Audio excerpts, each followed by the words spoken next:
He was once a member of parliament, Alhaji Baba Jamal. Alhaji, you're welcome to Akwatia Watch. Thank you very much, Standa. How are you, my brother? I'm doing well. I hope you yourself, you're doing well. It's been a long time. Alhamdulillah, we are very okay. We are all in the service of our nation, so we are fine. We thank God. I still remember your vetting when you were going for deputy minister position like yesterday. I remember when Oseche Mensah Bosu asked you what your ethnicity was, and you said you were half Fulani and half Moshi. I remember watching that vetting from the village.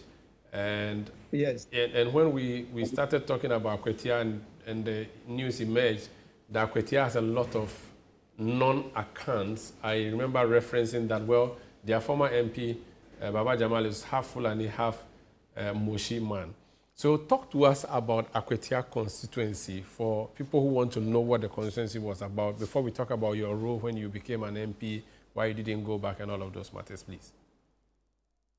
Okay, thank you very much. Talking about my lineage, Moshi Fulani, Amanda is also Fanti, Moshi, so I also am somehow Fanti. And then, but an indigene of Akwatia because my grandparents, the Moshi, settled in Akwatia some 200 years ago. And for that matter, have been part and parcel of the development of Akwatia. So when you come to Akwatia, there are a lot of Moshis, there are a lot of Kotokolis. In fact, giving you the statistics of the place, Akwatia is made up of 51% non-account. Interesting. 51%. Non-achim. Non-accounts, yes. 22% is Ewe. Ewes form 22% of the area. Okay. And then 16.2 are the Zongo people, those who are settled in the various Zongos. And then others, when you put them together, in fact, accounts form 49.1% of the area. So this is the, demography of the Akwatia constituency. And when you come to places like Akwatia, Boedua, Akwatia is the biggest town, which controls close to about 22% of the entire vote. You add Boedua to it. Boedua has close to about 7,000 votes. And then, and Boedua, for example, has less than 20% account. Yeah, the Zongos, the Evers, the Frafres, and other northern extraction people. So when you come to Akwatia, the demography and the dynamics of Akwatia is a bit different. That's why you see that the seat continue to swing because the Akam population is largely MPP. The non-accounts are largely NDC. So anytime there is unity in the front of one, then they are likely to win the elections. Where you have division in front of the other party, then you are not going to have it easy. That party will definitely lose. And when you look at the history of Akwatia, from 1996, when we say we had competitive elections there, 1992 was NDC, but there was no competition. 1996, the competition was between NDC and MPP. NDC won overwhelmingly because that time there was that boom in diamonds, and a lot more in the non-indigens joined us in Akwatia. So NDC became the most popular party in Akwatia. Now, in 2000, but by the time 1996, some incident happened in Akwatia. When you ask any Akwatia person, they call it Wawa. Some 6 policemen were attacked in Akwatia and beaten, and even I think one died. I think one died.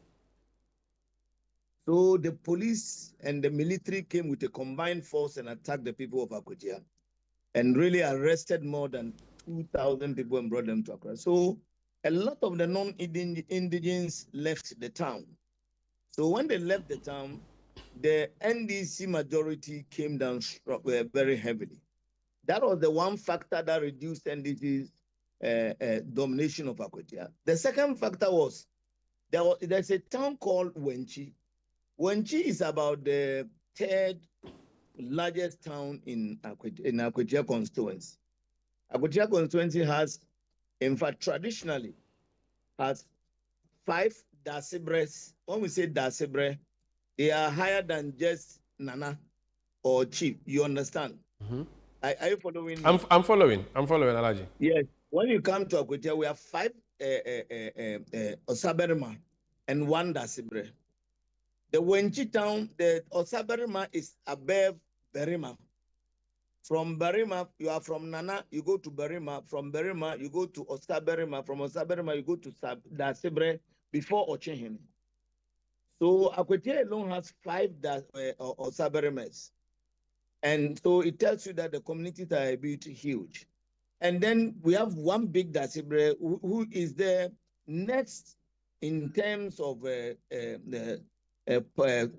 position to the Ochehene. That is the Dasibre in Wenchi. So Wenchi used to be NDC until 2000. Because that is the place where by then they have never had any MP from anywhere. Then one of them, Kingston Kisi, decided to contest. So the support from Wenchi for NDC went down to 0. And that was the year I contested. So I contested with Kisi. And because that place had close to about 4,000-5,000 votes, so the whole town turned. And that is the place where now, even where we used to have 3,000, 4,000 votes, we now were having less than 200, 300 votes.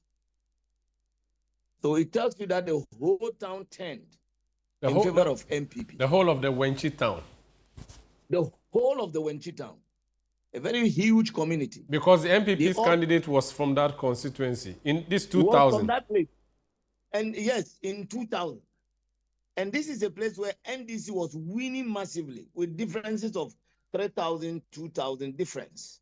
But when the Kingston Kisi decided to contest from there, he was able to, because he was a powerful person in that town. So he turned around the votes from NDC to MPP. So now that is how come now the difference between the two parties became very close. And so Kingston came, he won in 2000, he won in 2004. And in 2008, that was when we had the 6 polling stations where there was that problem with the ballot boxes. And we went in for the 6 polling stations. And finally, eventually, Kofi Asare, the late Kofi Asare also won. Because Kofi Asare got, then people then decided that strategically they will pick all their candidates from Wenchi. So they picked Kingston Akume from Wenchi. They picked Dr. Kofi Asare after Kesi did 2 terms, and then Kofi Asare came and did 1 term. But I beat him in 2012 and became the MP with a very little margin of 571. Wow. That's how close the vote was. So when I won, then you see, like I was telling you, when there's confusion between any of the parties, the other one wins. So my party, we had some little leadership, executive problems where people were thinking that Baba Jamal was not giving them the opportunity to do what they want. They thought that the monies I took from government, I should be sharing it instead of doing development projects with it. But I can proudly say that during my term, I just saw monumental development, seriously. And when you go down there, you let your people do that investigation. So during my term that we had a district, Akwatia left Kedi and became a district, and then that district was called the Nchambo district. It was my time that we got a huge marketplace at Akwatia.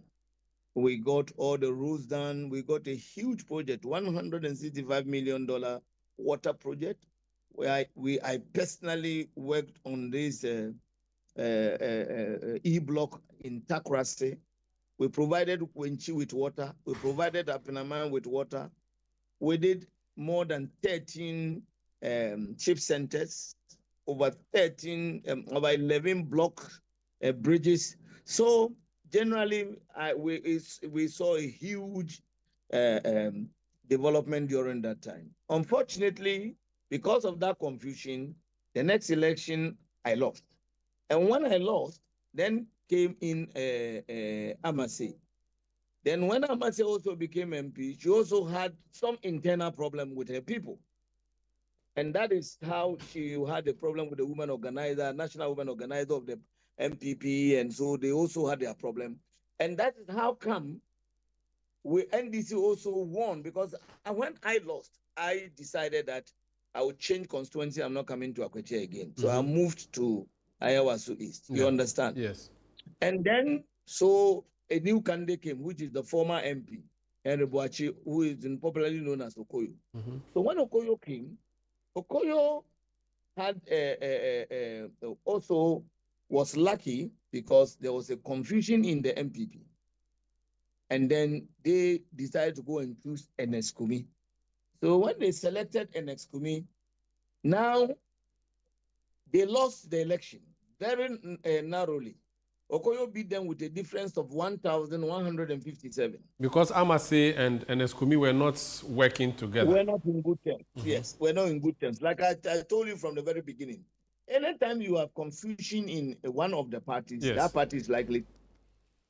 So that confusion also resulted in Eskumi losing. Then came 2024, when that confusion came between that time, I can say that there was both unity on both sides. NDC was united, MPP was united. So it was a very difficult election. And that problem came and it resulted in court. And finally, unfortunately, Eskumi, we lost Eskumi. So generally, this is the dynamics of Akwatia. Whoever knows Akwatia, this is the dynamics. Now, the interesting aspect of this game is that MPP at this time didn't select their candidate from Wenchi. They selected their candidate from the NDC stronghold, the strongest hold of NDC, which is Boedua. Boedua is where NDC sometimes can give MPP the difference of 3,000, 2,500, 3,000, 3,500. Do you understand? Yeah. The difference. And it is the second biggest town in the whole constituency. Now, NDC, unfortunately, should I say, fortunately or unfortunately, selected the candidate from Takrasi, which is already a divided town between NDC and MPP. Okay.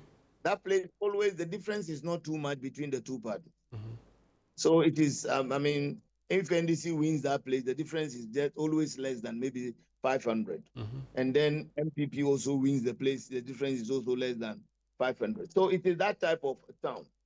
But the only, I think that advantage the NDC has this time, and I'm speaking as somebody who is looking at the dynamics, openly, you understand? Yes, yes. Because NDC is in government. The psych that, oh, your government is in power, and for that matter, you are likely to get more development if you vote for the NDC candidate is very high. Do you understand? Yes. That is very, very high. Yeah. And I think that has been the major trump card of the NDC while they go around to do their campaign. And I must also say that I am part of it because I'm also, of course, campaigning for our candidates. You understand? It's our trump card now. Now, when it comes to the MPP MPP's main, now they have Wenchi in their bag because Wenchi now is totally MPP. Yes. So whether a candidate comes from there or not, they have Wenchi in their bag. And that's why they've placed the 1 week celebration of the MP very close to the election. So it's coming on this weekend. Do you understand? Yeah. So it's in Wenchi, and so you can see how the motions will be whipped up to make sure that people still, go the MPP way. Now, they have now going to pick a candidate from Boedua, which is very dangerous for Akwatia, for NDC. Because That is where NDC's strongest hold is. And that's why all of us are not even going to the villages. We are concentrating more in Boedia. Some of us who are more, because the Boedia place is more of Zongos and Evers and northern people of northern extraction. Their accounts are very few. In fact, they are concentrated in an area called a bomb. When you come there, that's the only place you find that. When you go to that particular polling station, 2 polling stations, NPP wins always that place. But the rest, NDC virtually wins the whole place. So NDC will have to do more in Boedia. Because if Boedia shifts even 10% or 20% from our vote, we are in trouble. So they have now gone to pick their candidate from Boedia, and they are doing everything because the candidate is also a royal from Boedia, a very rich miner who is known by everybody in there. So that is why it becomes dicey now and becomes difficult to predict because you are finding it difficult to know what will MPP do. How will Wenchi turn out? Wenchi, some of their voters are always outside and they come and vote during election period. And that's why they place the funeral very close to the election so that when people come for the funeral, they won't go back and vote. And that's what I suspect. So they will stay. You understand? They will stay. Now, but we NDC have a lot of people who are outside. We should be able to bring those people to come to vote. We should be able to galvanize Boedia to a very large extent. If we are able to maintain our votes in Boedia, then I can assure you we can win this election. If we are able to maintain our numbers in Boedia. Okay. So I think you've explained this and it's beautiful, and you have given us first an impartial analysis, and then you told us about your partiality, which has helped the discussion. So we understand all the key issues at play. You are suggesting to us that MPP does well in Wenchi and is likely they may maintain that performance there. You have been doing well in Boedia. It is your prayer now that you do as well in Boedia so that the other adjoining villages would come with their regular votes. But looking at the tradition, 96 you won, 92 you won, and then you lost it again until 2012 when you came, and then 2020. It means that pound for pound, Akwatia is really, if you were to put it on a balance, more blue than it is green as a result of the mass exodus of 96 that you talked about.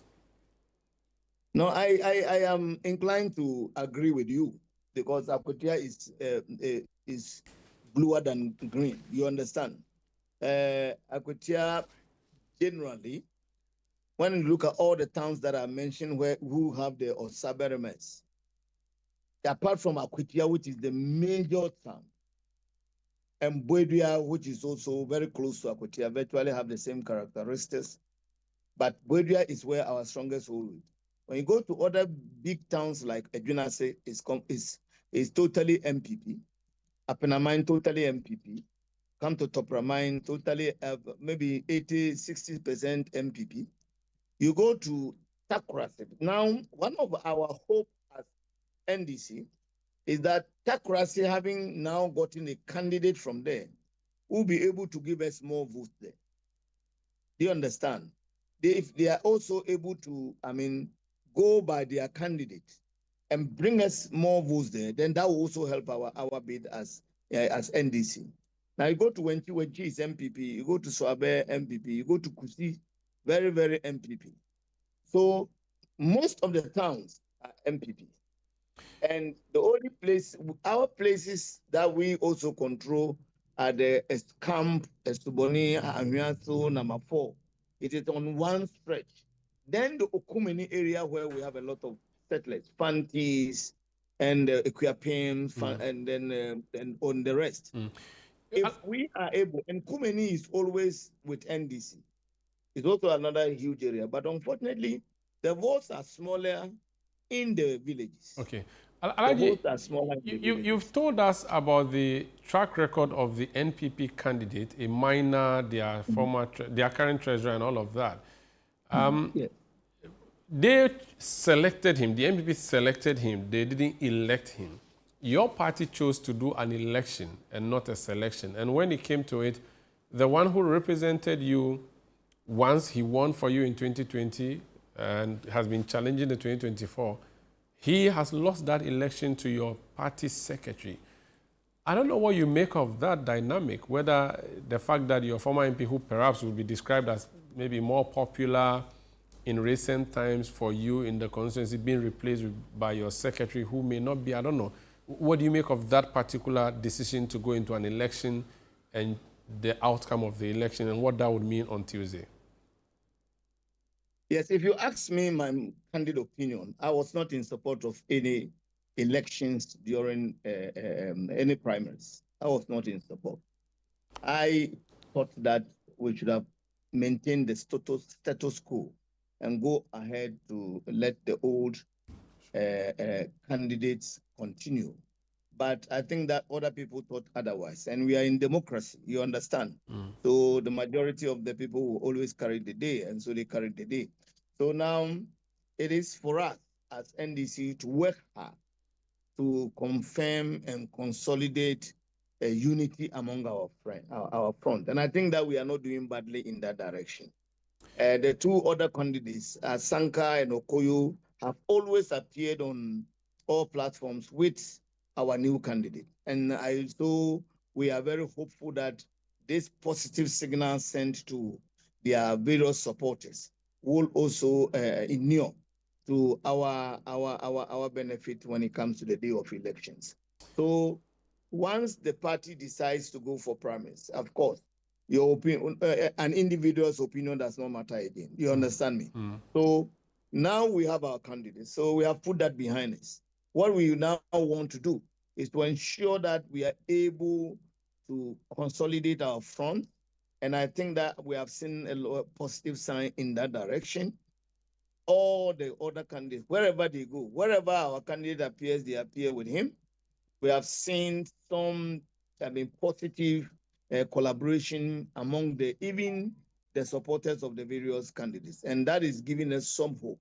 I can see some unity that gives us some hope for victory. And like I said, because we are in government, when you are in government, things are easier to handle. You understand? Yeah. Because you can easily, bring people to equip people online and also give people positive promises and you have ensure goodwill that on your side as well. Yeah, when with the goodwill on our side, because we have a huge goodwill from John Mahama's administration. And I think that is because Akwatia, for example, has seen some. You see, when you come to Akwatia generally, in terms of development, I can tell you that it tells heavily on the side of NDC. Okay. I can say it is about 80-20%. Very well. Very well. Every major thing that has happened to Akwatia came from NDC. Talk about the district in the first place. Talk about water project in Akwatia, which covers Buedua, Topramai, all the way to Ahiaso. It covers about 1/3 of the constituency. Talk about roads. Talk about Wenji. Even Wenji, when you go to Wenji, water, NDC gave them. Electricity, NDC gave them. So now when you even go, all the major towns, go to Adjunase, NDC gave them water. Takorasi, we gave them a secondary school that has turned the face of the town. And so in terms of fiscal development, NDC has done so well. Very well. All ahead of the MPP. And that will inure to the benefit of our candidate, because our candidate is also a lawyer by profession. All right. And of course, with him, and he's a very good speaker. Okay. Honestly, that is one of his strengths. Very well. Very good orator. Okay. And I think that with all this team put together, we are hopeful that there will be victory on Tuesday. Wish you all the best, and thank you so much for speaking to us. We are great. I'm grateful to my listeners, and I say goodbye to you all. That's Honorable Baba Jamal, former MP for Akwatia, former Deputy Minister for Employment, and then also at a point Ministry of Information. He was MP for Akwatia, and then he left to the Nima area to run. He has been sharing some perspective that this is Akwatia Watch on ChannelOne Television, and on 97.3 CTFM. We'll take a breather. We'll return to give you some other perspectives to the election historically as we try to shape the future.